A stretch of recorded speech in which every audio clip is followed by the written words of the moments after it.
Uncle Harvey served in the First World War, and then we know who all was in the second one. So the Clines have been active in that regard as well.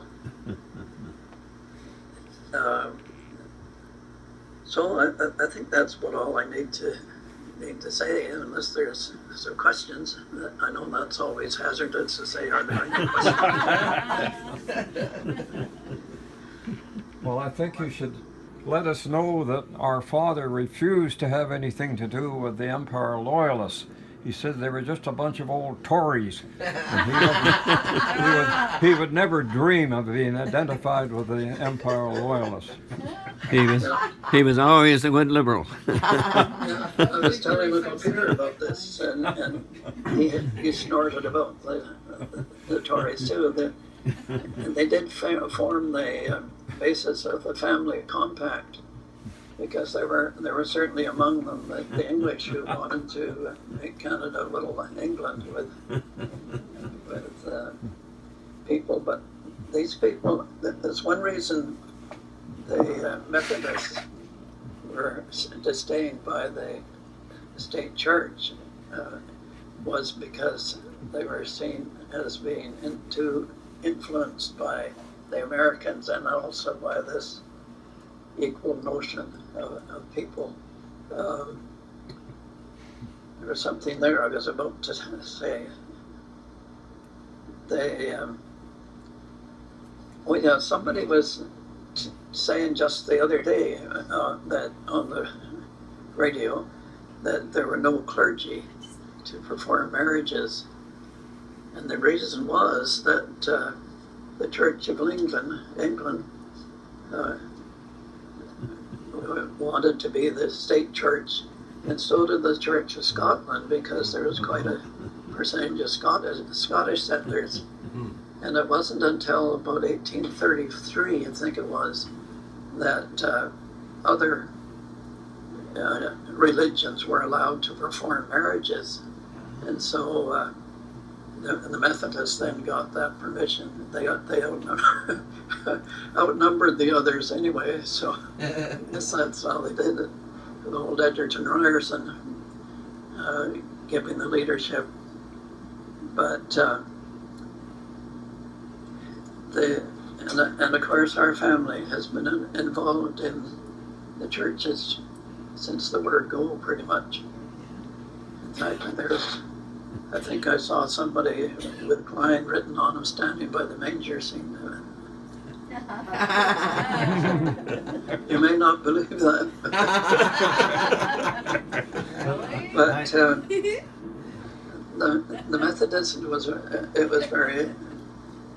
the Methodists had the advantage and the smarts that old John Wesley had given them, that they went out to the people. And so some of the first people who worshipped in Upper Canada did so because of the Methodist horseback evangelists who went house to house, whereas the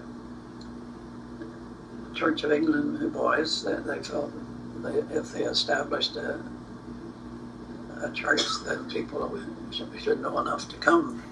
And the Scots, I guess, were even more so. Somebody said, well, the Scots will wait, or Presbyterians will wait till there's a road and a building before they invite people. So, which probably wasn't a very kind thing to say. I have a question, Phil. Yes.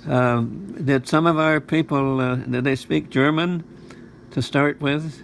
And apparently so. Apparently they were bilingual up until after they came into Canada. I remember our dad I remember during the war, they were being asked what their race was, and he always said Dutch, but the people were known as the Pennsylvania Dutch, but really it meant Deutsch, Pennsylvania Germans. Yeah. But they anglicized that a bit, I guess. And apparently John Cline, Adam's brother, and their brother-in-law, Peter Boslaw, were both like bilingual, and they preached in both German and English. But unfortunately, we have lost that skill. That's right. I have a question, Uncle Phil. Pardon? I have a question. Have you ever run into any of the Quants relatives since you've lived in that part of Ontario? Yeah. Into the Into the Quants, into any of the Quants no. family? Quances. we met a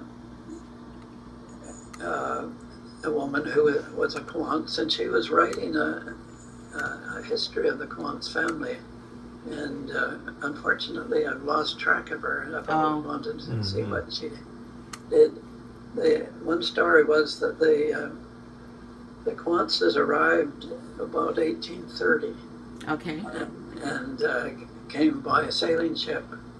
And one story was that the old sailing ship, the Atlantic was so stormy that the sailing ship stood still for 2 weeks. They were out in the middle of the ocean. Oh dear. Didn't make any headway at all. But yes, that's right. I've been reminded by his grandmother and mother that our grandson Stephen has taken German and speaks German quite handily. Oh. I guess it's that blood that comes up now and then. I'm afraid that I'm not one of them. So, Uncle Phil, how is it that the Clines ended up in Zelma? Like you mentioned, they came to Hamilton, or near Hamilton. How is it they ended up in Zelma? Well, our granddad, John Wesley, it's never been clear whether he owned land around Stony Creek or whether it belonged to the Quantses. But in 1899, he took off for the west, but bought a farm at a place called Cadursus in Manitoba, between Minnedosa and Brandon, was it? Yeah. Yeah, Brandon. Yeah. Yeah. North of Brandon. And then it was a difficult land, and the older boys, John and Arthur, went on into Saskatchewan and did some farming. Let's see, Dave, be able to prompt me on it, but it wasn't at Zelma. Yeah, It was Regina. apparently it was that heavy Regina Plain soil that they couldn't break, and so then they went on for their homestead land, and it was available in the Zelma area. John was the first one there, and our dad was with him, and he was only 19, and as near as I can make out, you had to be 21 to file on the homestead land, and so, but there must have been some means of a preliminary filing, because there's the story that Uncle John drove in the winter in his cutter across to Humboldt, and there our dad put a claim on that. What was the south? Is it the south quarter? Yeah. No, the north quarter. No, Northwest. northwest quarter, I think. Yeah. Northwest. Yeah. And he batched them with Uncle John, and then with Aunt Maggie, I guess, until he found somebody else to live with him. Found a new roommate. Right. Well, you probably know the story of our mother, who was, of course, bishop, and they came up, and she stayed in Saskatoon with her sister, May, whose husband, Jim Common, was on the CPR Railroad. And she went to school in what is now... The Natana Collegiate. That old high school in the south of Saskatoon. Where she picked up a bunch of awards. But there she met two Cline girls, Grace and Martha. And one weekend they took her out to the farm to meet her people, and she met this young fellow named Charlie, who she used to tell us she thought was a little odd. But I guess she felt she could reform him. And then she got, somewhere along the way, she got to teach at a place called Golden Week School. Remember, we used to be able to see it on the road to Young. And that's where he courted her, and then he moved her into his new house on the farm. Where she lived After they married. Oh yeah. Yeah, they were old-fashioned in those days. Yeah, old-fashioned. Yeah. But, they were married at the Bishop House out on the prairie in Excel. And Uncle Horace told the story how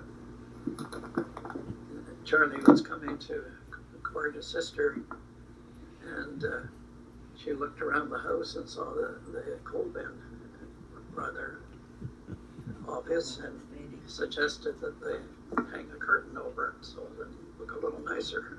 Which her father said that if this young man has never seen coal, it's time that he did.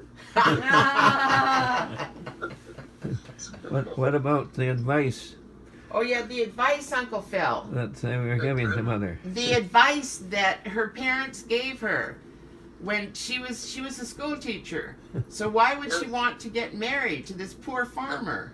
That's right. Why should you go into some man's kitchen and work when you're making $60 to $70 a month? Why would she give up $60 a month to go and be some farmer's Decided to go into the in man's some kitchen farmer's instead. kitchen? She should wait till she was 40, I think he said, wasn't it? Oh, that sounds like some of that bishop humor. Father at that time, when he was a young bachelor, he and Harry Stanford would get together and they're telling how Father had a fast trotting horse on the buggy.